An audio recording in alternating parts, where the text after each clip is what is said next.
by Enki-Me understanding in the annals he was called. Wise and intelligent he was, numbers he quickly understood, about the heavens and all.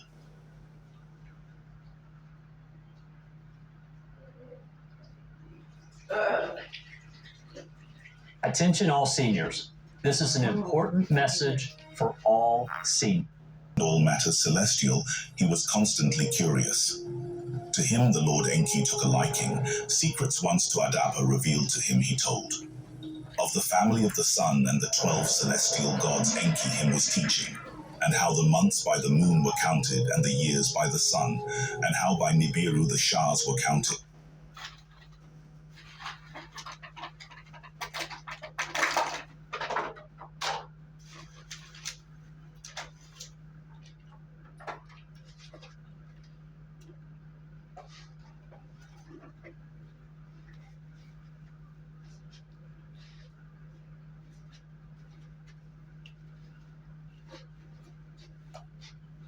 He was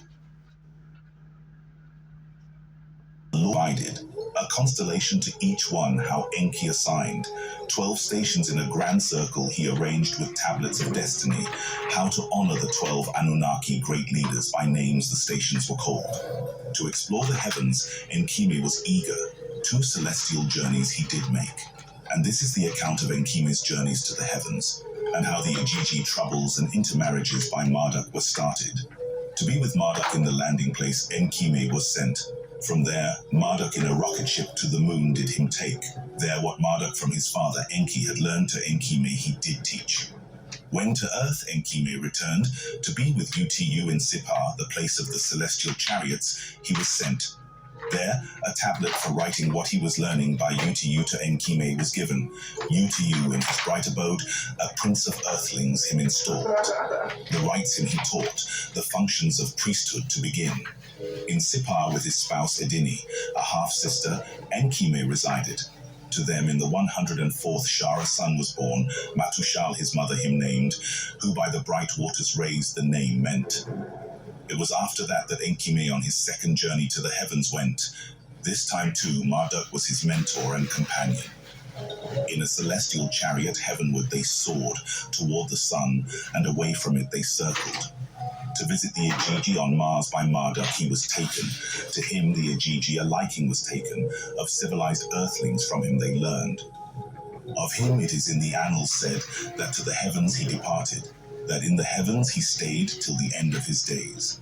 Before Enki-Me for the heavens departed, all that in the heavens he was taught. In writings Enki-Me a record made, for his sons to know he wrote it.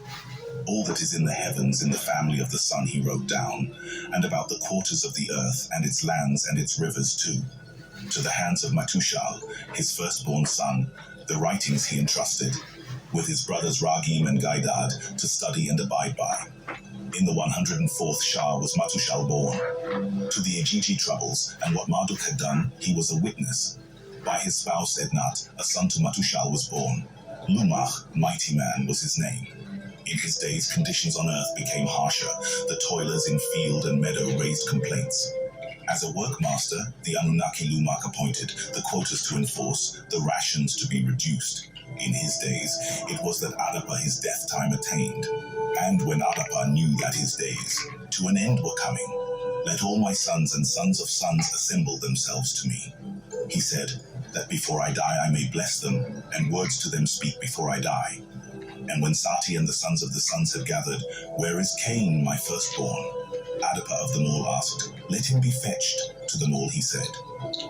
Before the Lord Enki-Sati his father's wish presented, what to be done of the Lord he asked. Enki then Ninurta summoned, let the banished one, of whom the mentor you were, to Adapa's deathbed be brought. In his bird of heaven, Ninurta betook himself, to the land of wandering he flew.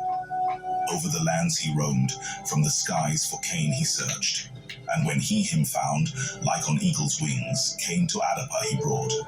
When of his son's arrival, Adapa was informed, let Cain and Sati before me come. Adapa said. Before their father the two came, Cain the firstborn on the right, Sati on the left. And the eyesight of Adapa having failed, for recognition his sons' faces he touched. And the face of Cain on the right was beardless. And the face of Sati on the left with beard was.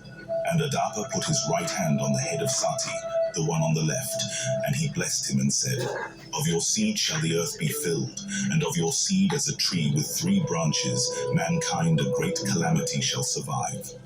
And he put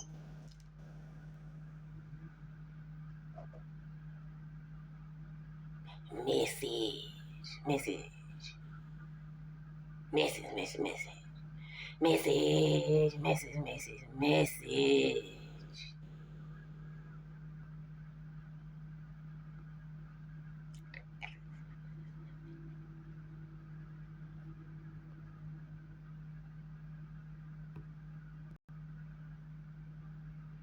are deprived, but of your seed 7 eastern nations shall come.